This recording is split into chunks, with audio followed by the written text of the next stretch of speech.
Sometimes we don't want to destroy a relationship, and so we keep things out of common knowledge by using euphemism or innuendo or genteel hypocrisy. And Like that's how, what's an example of this? oh, at the end of a date, you've got a couple of friends, and one says, "Hey, do you want to kind of come up for coffee or Netflix and chill?" That's very different from, "Do you want to have sex?" Even though Mm-hmm. if they're both grown-ups, they both know that it's having sex. There's no plausible deniability of the intent.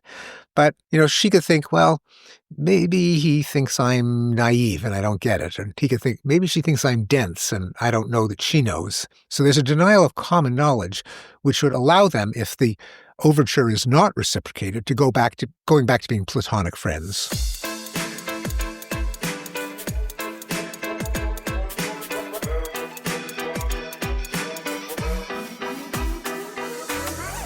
Hello and welcome to the GD Politics Podcast. I'm Galen Druk. A question that political analysts often ask is whether something is breaking through. Is a piece of information reaching the masses? And is it not just the case that everyone knows it, but does everyone know that everyone else knows it too? Did we all see that Super Bowl ad? Did we all see that political gaffe? Or as today's guest would put it, is it common knowledge? When people know that something is known or believed by others, it can change human behavior. Think about the watershed moment that President Biden's 2024 debate caused. Polling already showed that a majority of Americans, even a majority of Democrats, believed Biden was too old for the job. The debate didn't so much change the facts as it made it obvious that everyone else knew them too. Or think about the many Democratic voters in the 2020 primary who wanted to vote for the candidate they believed others would vote for. In an instance like that, simply publishing polling results might influence who voters support. This is a phenomenon that shapes electoral politics, but it extends well beyond that to stock market bubbles and bursts and online mob behavior.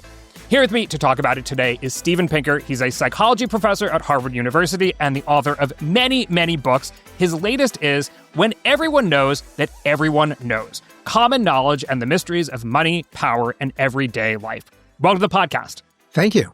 So I attempted to explain your thesis in a nutshell, but help me flesh it out, because the way you use the expression common knowledge is a bit different than how we use it colloquially.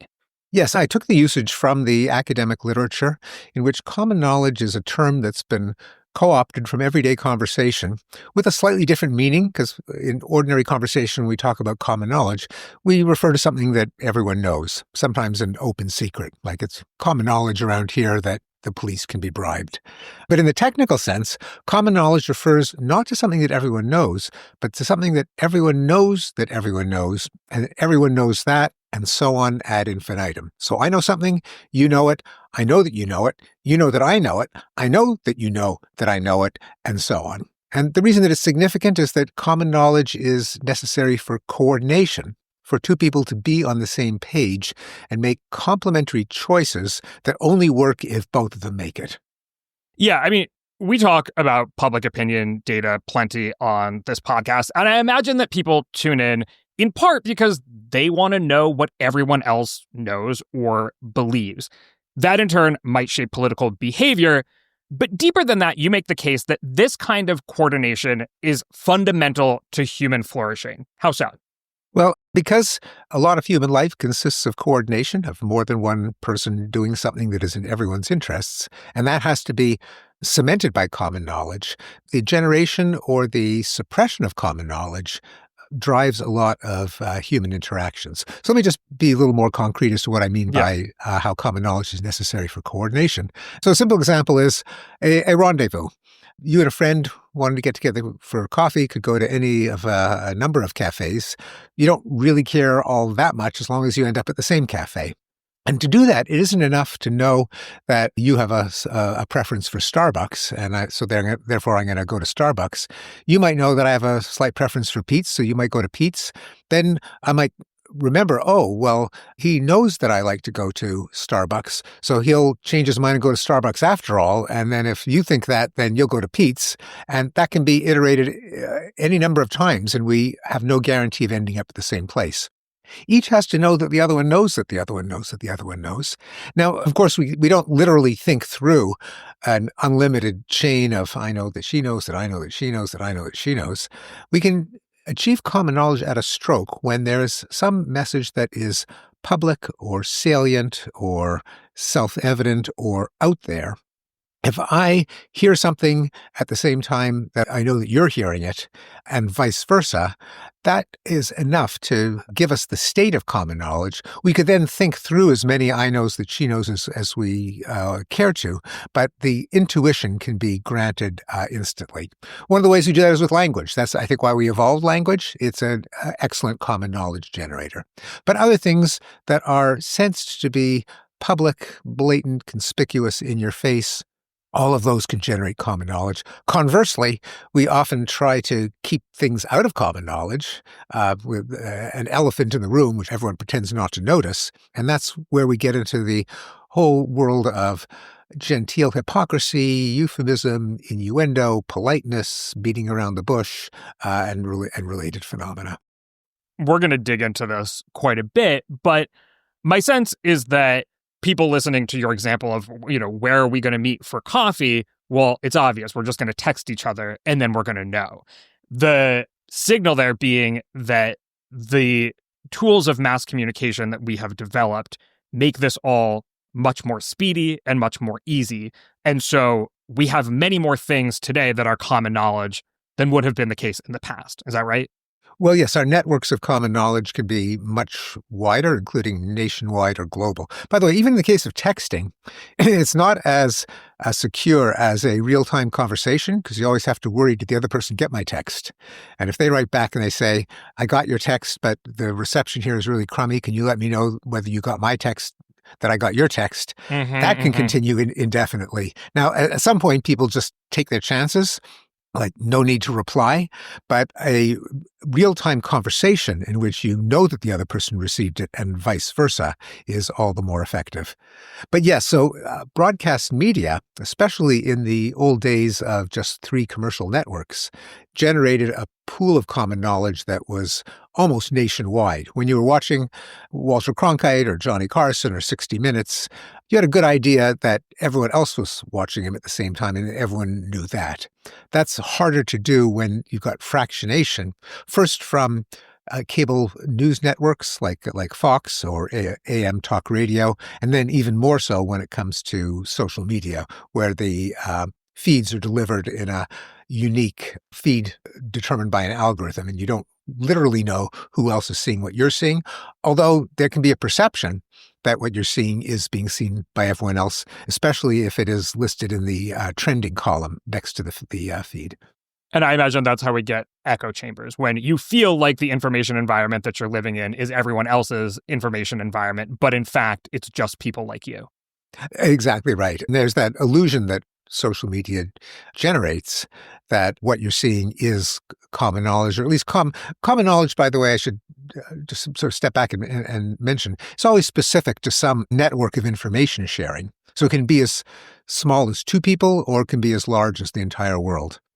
I do want to talk about politics specifically, but first, there is an example in your book that gets at sort of, while we may no longer be in this world where folks are watching the same network television every evening, the Super Bowl in some ways serves as that creator of common knowledge. And so I'm curious if you can describe how that works and even what kind of advertisements we see on the Super Bowl as a result. Yes, this is an insight that I got from the political scientist Michael Choi, who wrote a book with a similar theme to mine about 25 years ago. So the example that Choi uses, an ingenious example, is that when Apple Computer introduced the Macintosh, they had a big problem. Macintosh was clearly a superior computer to the IBM PCs and clones that were available at the time. In those days, you had 24 rows of 80 characters, and you had to type alphanumeric opaque commands where one slip of the key and the command would be rejected. You had to remember the names of everything you stored everywhere. So here's this insanely great new product with windows and icons and menus and a mouse. But the problem was no one was going to take the chance of being an oddball who uniquely buys this esoteric new technology and is unable to join user communities, to find any apps written for it, to buy peripherals, to buy consumables. And so the problem that Apple faced was to give people the confidence that enough other people saw the ad, and they in turn had the confidence that other people sold the ad, that they would take a chance. And so they ran, I think, the most expensive ad in the history of television. It ran exactly once during the Super Bowl in 1984. They hired the Hollywood director Ridley Scott of Alien and Blade Runner fame to direct it. The ad said nothing about the Macintosh. It used the theme of Orwell's dystopian novel, not coincidentally set in that year, 1984, and showed a corporate auditorium, gray, grim, a bunch of drones trudging in, listening to drill over a loudspeaker. And then a athletic young woman wearing a tank top and red shorts bursts into the hall, throws a mallet at the screen, which explodes in a fireball. And then the crawl says, on January 24th, Apple Computer will introduce Macintosh. And you'll see why 1984 won't be like 1984. So nothing about the computer, even though there was a lot to brag about the computer.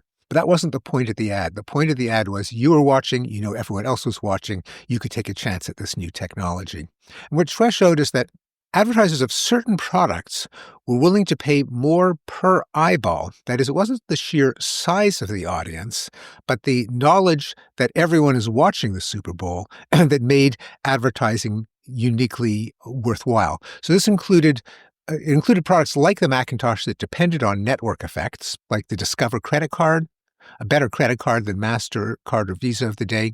But who's going to buy a credit card unless they thought stores would accept it, and what stores would accept it unless they thought a lot of customers were going to carry it? The new websites like Monster.com, a kind of predecessor of LinkedIn, a job site where no one was going to go to the site unless they thought a lot of companies were going to post job ads there, but companies wouldn't post job ads there unless they knew a lot of job seekers were going to go there. So the .com era was inaugurated by a bunch of Super Bowl ads. But another couple of categories that depend on these network effects are brands that are consumed in public where the brand image is part of the appeal. So, American beer is American beer. They kind of all taste the same.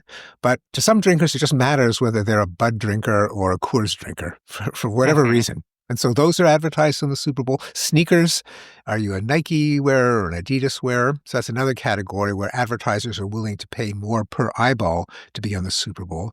But also products where the pleasure of consuming them depends on other people consuming them.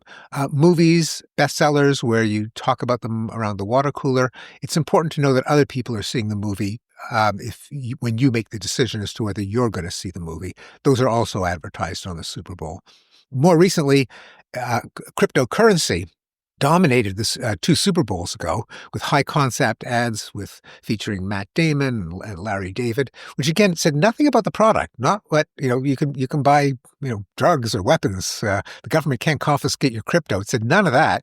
Basically said, particularly in the Larry David ad, don't be like Larry, don't miss out. That is, there's a speculative bubble that's inflating. If you buy now and sell soon, you could make a profit.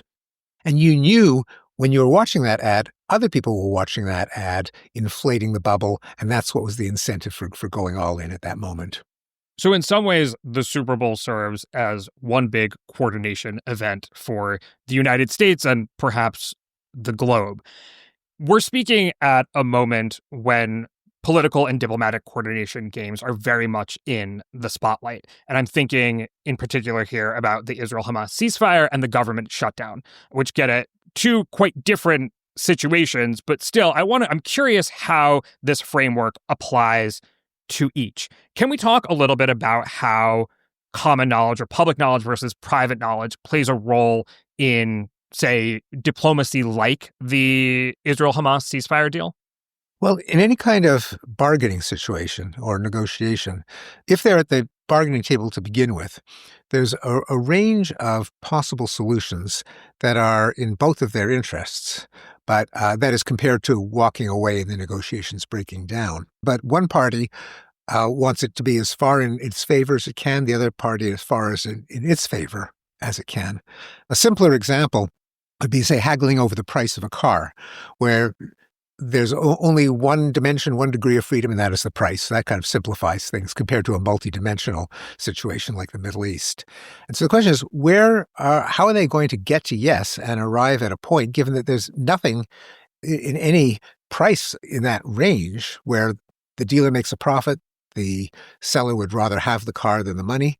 How do they decide? So Thomas Schelling, the Nobel Prize-winning economist who introduced many of the concepts of common knowledge and coordination, noted that when there isn't literally common knowledge, that is, there's no fact of the matter to agree on, often a focal point, something that just jumps out, and therefore the two can agree on, if for no other reason than that it jumps out, can solve the coordination problem.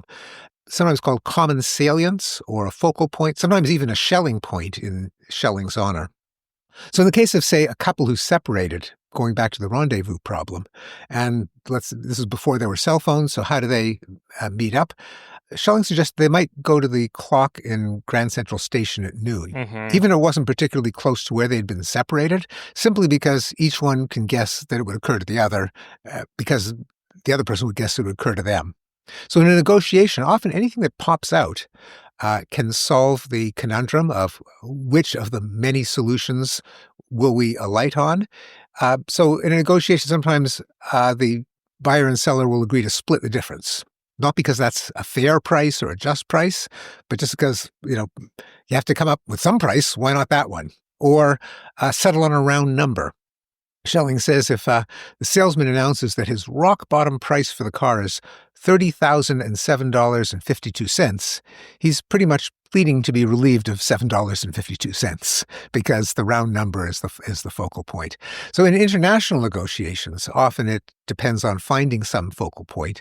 So if it's an example that I give is during the Dayton Accords that settled the war in Bosnia, Richard Holbrooke proposed that the new Republic of Bosnia-Herzegovina occupy 51% of the land that they shared with the Republika Srpska, so that they would nominally be in the majority, even though, why 1%, why not 3%? Is just 50-50 plus a smidge.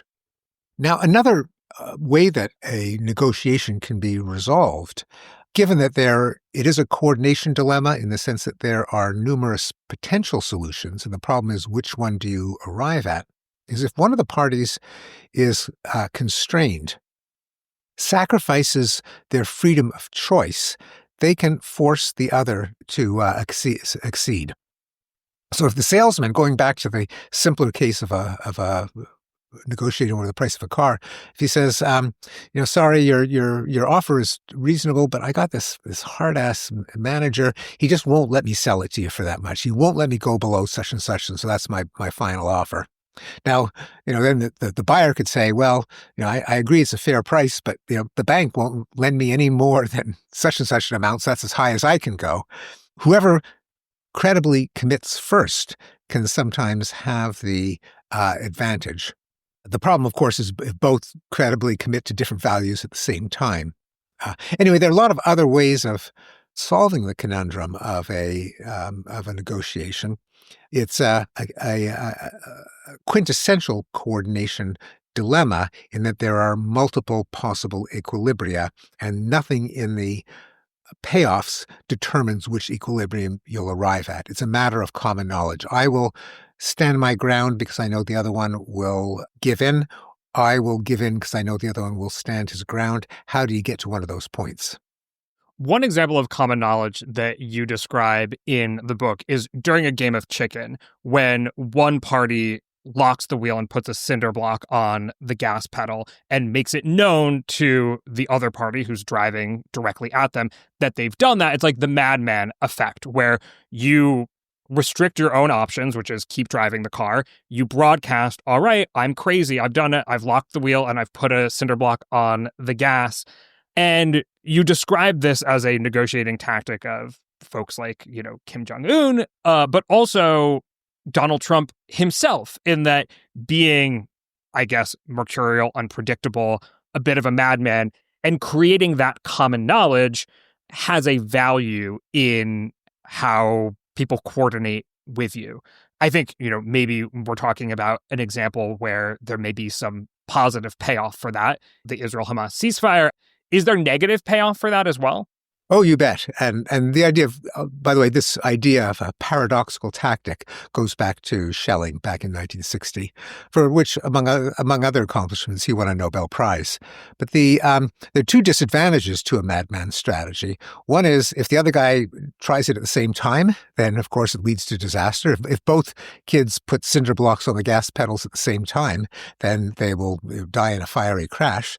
The other is if you're locked into negotiations with a madman, you can turn down any opportunity to negotiate with him in the future. You can take your football and go home. You just don't want to deal with a madman. And so as long as there is partner choice, then a madman might be foreclosing options. So in the case of a more day-to-day example is if you're in a dysfunctional romantic relationship with a partner who does their own madman strategy by just being utterly stubborn, unreasonable, emotional, they have tantrums, they have meltdowns, so they always get their way.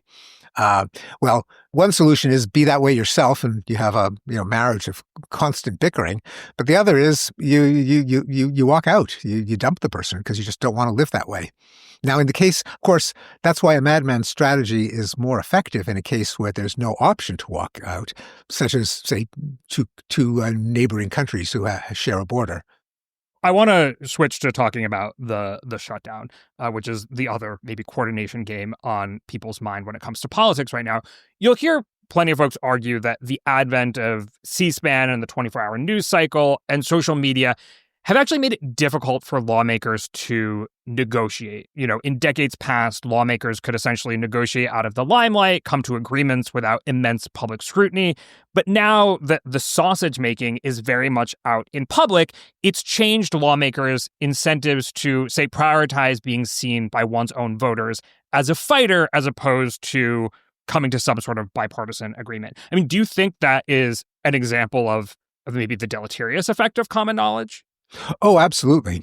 What common knowledge does in informal interactions is it ratifies social relationships. So if two people are friends, if they're lovers, if one of them is dominant and the other is subordinate, that is, one always gets this way, these exist because each party knows the other one knows they exist, and they survive by being common knowledge. Sometimes we don't want to destroy a relationship, and so we keep things out of common knowledge by using euphemism or innuendo or genteel hypocrisy. And like that's what's an example of this? Oh, at the end of a date, you've got a couple of friends, and one says, "Hey, do you want to kind of come up for coffee or Netflix and chill?" That's very different from, "Do you want to have sex?" Even though if they're both grown-ups, they both know that it's having sex. There's no plausible deniability of the intent. But, she could think, well, maybe he thinks I'm naive and I don't get it. And he could think, maybe she thinks I'm dense and I don't know that she knows. So there's a denial of common knowledge, which would allow them, if the overture is not reciprocated, to going back to being platonic friends or workplace colleagues. They haven't exploded the relationship, even though they've in effect transacted the business. In the case of a public versus a private or confidential negotiation, as you note, making concessions, even though it might be necessary to get to yes, also concedes not only the point under dispute, but also your preeminence, your resolve, your status in the relationship. It's seen as a kind of weakness above and beyond whatever you have given up. And it was good to give it up because you're getting something in return that's worth more to you than what you're giving up. But what you're also giving up is your your status, your preeminence, your face. We have the expression saving face, losing face. Interestingly, the face is the part of you that sees while being seen. And so it's a perfect metaphor for common knowledge. And so negotiations that are common knowledge always have another resource that is at stake, namely each side's face. And that can get in the way of actually getting to an agreement over whatever it is that's in dispute. That's why each of us, as a ordinary person, would not want there to be a microphone at home over the dinner table with a publicly available transcript, because we all say things, even about our close friends, that we wouldn't want them to hear directly.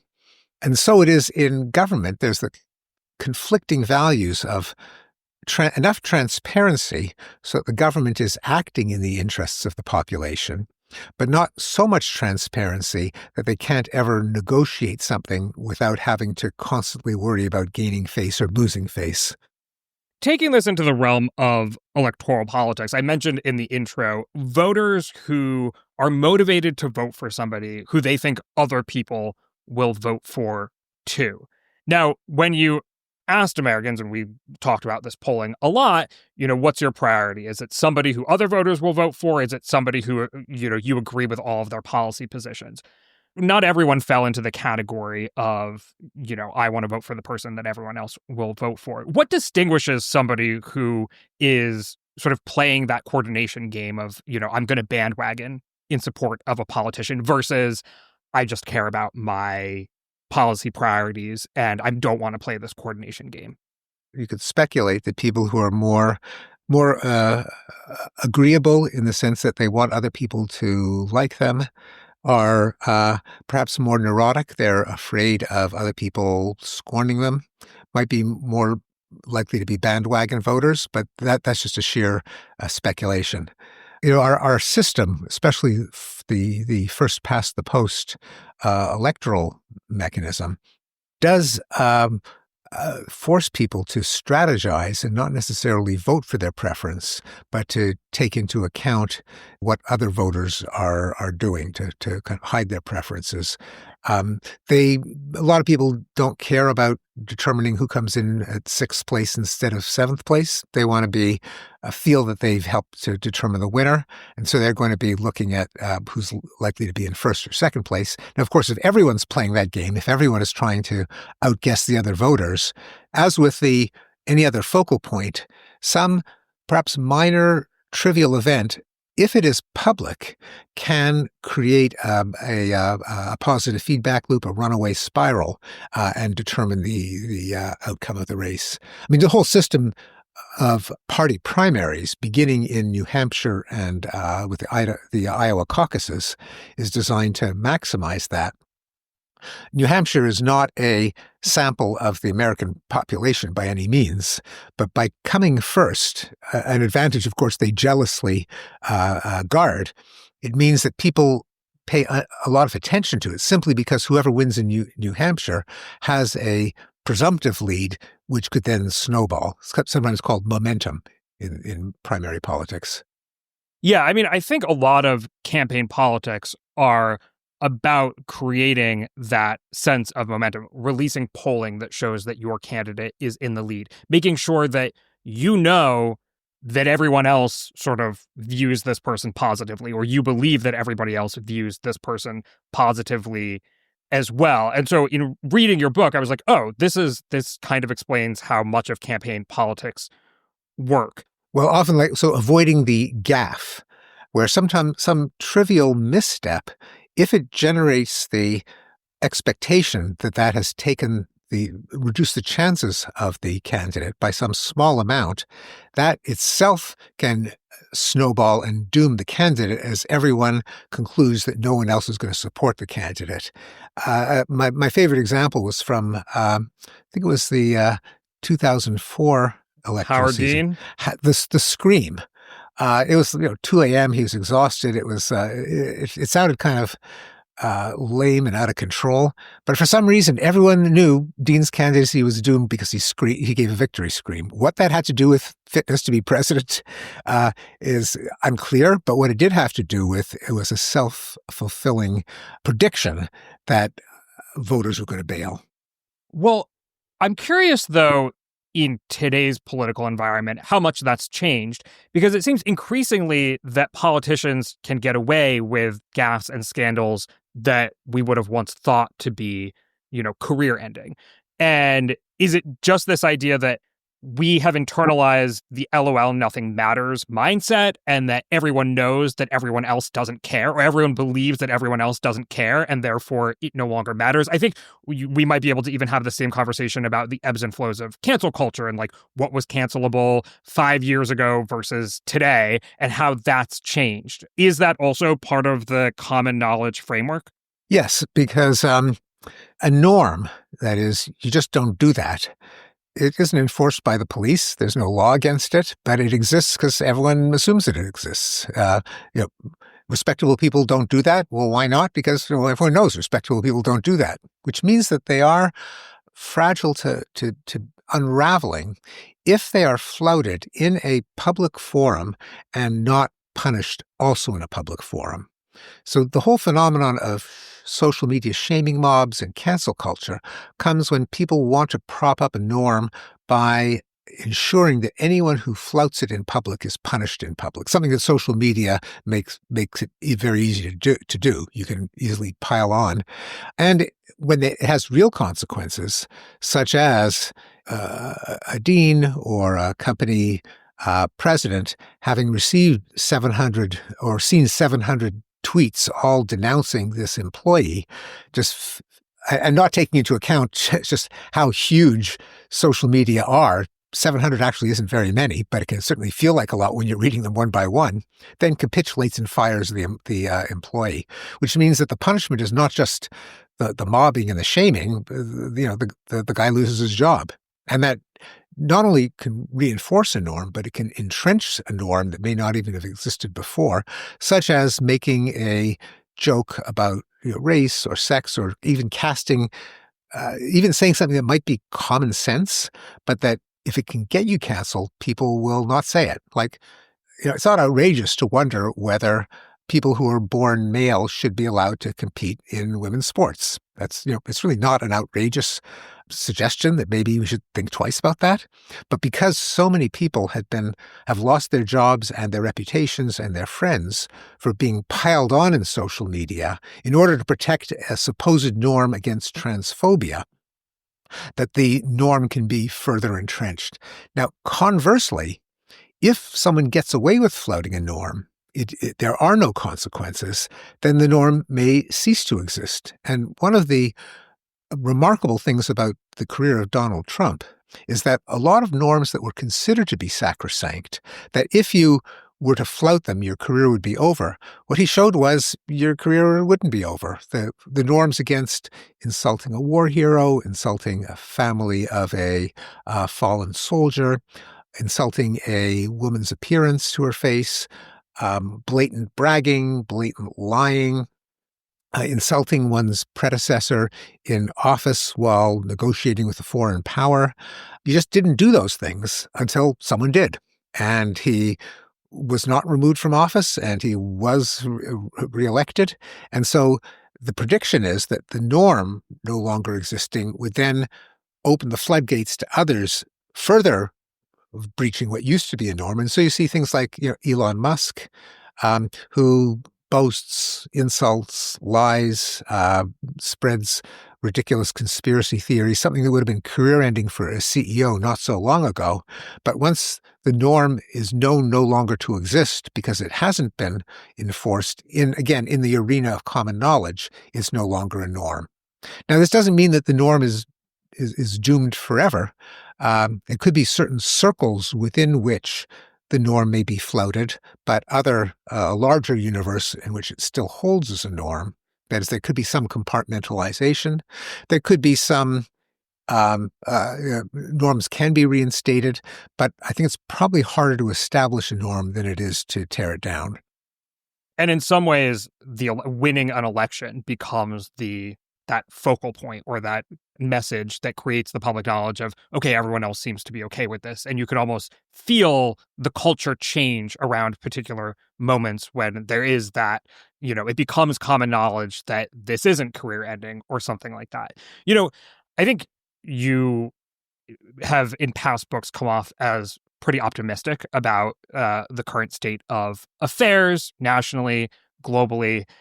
I didn't necessarily get a sense of optimism in reading this book. And I'm curious if that optimism has evolved at all over the past decade. In Enlightenment Now and Better Angels, you sort of talked about, like, empirically, we are living in very good times.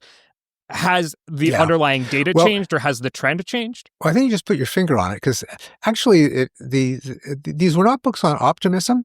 They were books on empirical state of affairs, which most people are unaware of because they get their picture of the world from journalism, from the news, which is driven by events, not by trends. And so as we get better and better at reporting events, because anyone with a smartphone is a video reporter anywhere on Earth, and the news cycles accelerates. So we're bombarded with things that go wrong.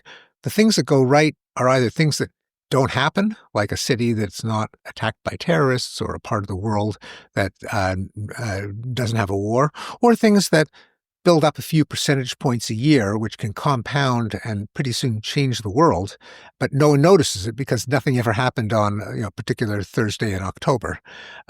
So the points of those books weren't optimism. It's let's not let our heads be turned by what we read this morning, but let's just look at the data. How many people are getting killed in wars or homicides?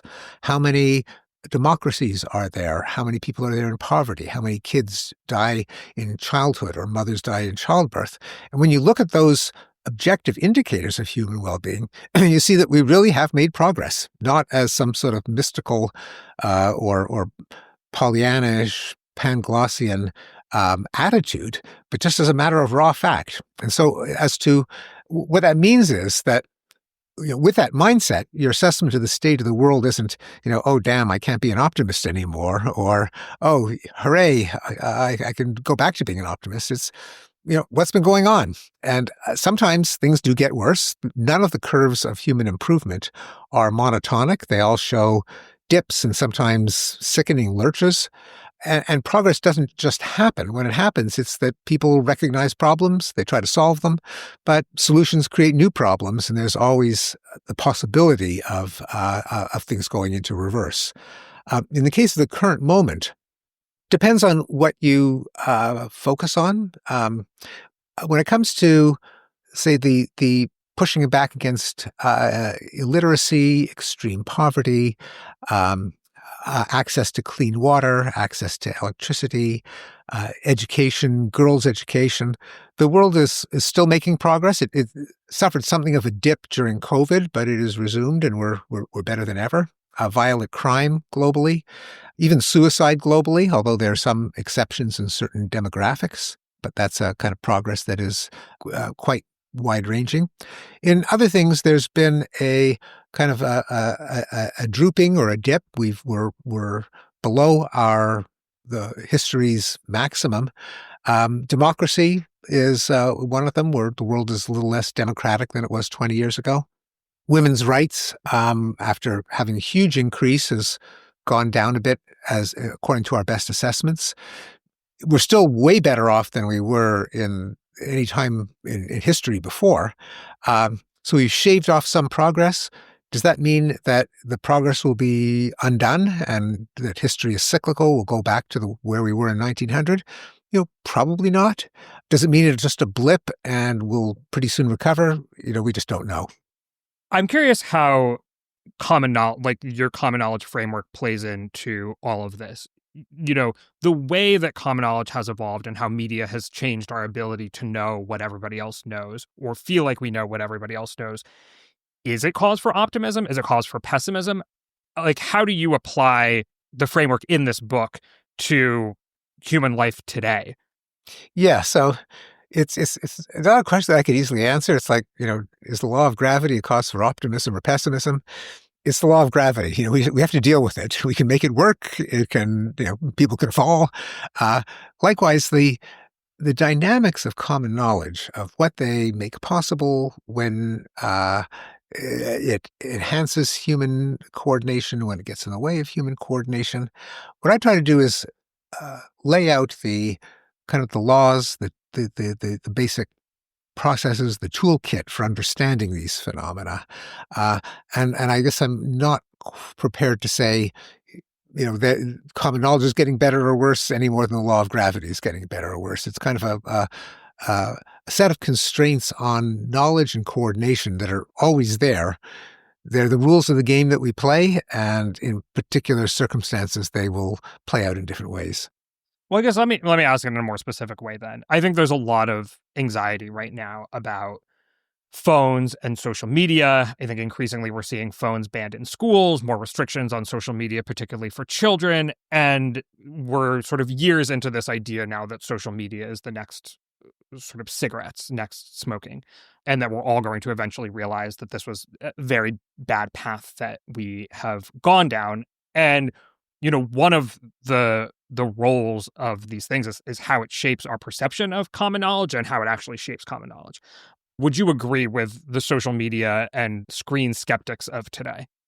Yeah, so I think I've kept an open mind about it. I think initially I was pretty skeptical of the hypothesis from the social psychologists Jean Twenge and then John Haidt that it was leading to a burst of anxiety and depression, particularly in Gen Z and younger millennials, more so for girls than for boys.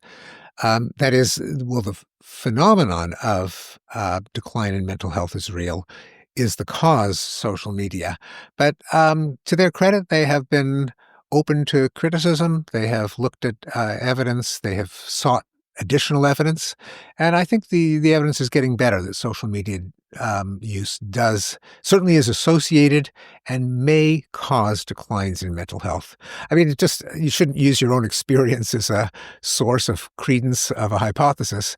I see in myself, if I go down a social media rabbit hole, it definitely impacts my mood.